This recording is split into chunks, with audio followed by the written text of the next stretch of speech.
Hey, my name is JM Chaley. Welcome to my channel. Today we're going to talk about lousy main characters. You ever DNF a book or abandon a series because of the main character? That's what we want to talk about today. I'm talking about main characters in an otherwise good book. Maybe the book isn't great, but it could have been salvaged if only the characters were just a little bit more not shitty. I've got 5 examples of main characters that suck. Please note that this list is my list, my personal preferences. They may not be yours. But let's get down to it. Number 1, Dummies. Is the main character supposed to be a brilliant detective, but he can't seem to figure anything out, especially ignoring painfully obvious clues in front of his face? Or maybe the main character isn't supposed to be particularly brilliant, he's just doing really stupid things that a normal person would know better. And you just find yourself rolling your eyes and going, oh, come on. Did Daenerys Targaryen forget about all those ships with the scorpions that killed her dragon? Okay, maybe that wasn't a book. It was based on books, but not season 8. Season 8 was... That's the kind of shit I'm talking about. A supposedly smart character, whether they're meant to be a genius or some super intelligent detective or scientist or whatever, or maybe they're just a regular person who is supposed to have common sense. All that stuff is suspended so the author can make a thing happen. And that's really what we're talking about here. The author needs there to be some kind of conflict, there needs to be some kind of issue or problem, and all of that would go to shit if the character just used his brain. Well, you can't have that, so guess who suffers? Your main character and your book. Ugh.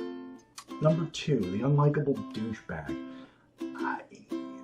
I don't mind a brooding character. I don't mind a character that's gritty or has issues or anything like that. But I've DNF'd books before where the author didn't do a good job explaining why the character is so bitter.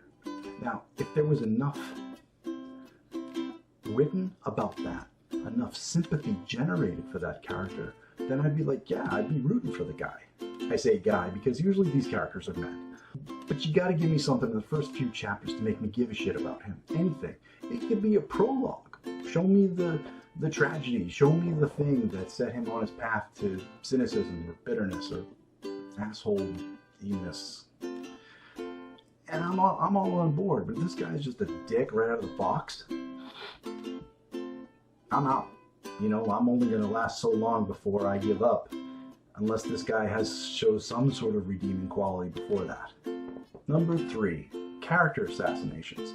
This is when a character is kind of mapped out. You know what the character is going to do. You can almost write fanfic in this character. You know him so well, him or her. But then the author needs something to happen, and so the character does something stupid. This isn't exactly like a dummy situation. This is a more of a, you just go off the rails with this character. I'll give an example from Civil War, the comic, not the movie, when Tony Stark disagreed with Captain America, basically the same premise. Tony Stark went and recruited supervillains. Yeah, supervillains. To fight the Avengers. Tony Stark. That was a character assassination because they needed a thing to happen to sell comics. Stupid. So what does that prove? I don't know. But when it happens in a book or a series of books, I may not stick around because I don't want to be jerked around. I have a certain expectation for a character once the author lays down what the buildup of that character is. And if they betray that, especially if they betray that continuously, then I don't know. Number 4, a character who forgets who their reader is. This is a reader that's been drawn to the book probably because of the genre. But what you do with the main character is take them outside the genre. The book kind of stays the course, right? But you get the main character kind of going off field, doing other things. For example, you pick up a book about werewolves and you're thinking, this is great, a nice urban fantasy book about werewolves kicking ass and doing stuff. Maybe it's a werewolf detective and he's out on the town and he's doing stuff and it's awesome. And then it suddenly becomes a romance novel. Now this isn't necessarily a shitty main character, but you've subverted my expectations. I've bought the book expecting some sort of hard-boiled detective werewolf thing. I'm making this up. Is there a book like this? I don't know. And then suddenly it's a love story. I didn't pick it up in the romance section.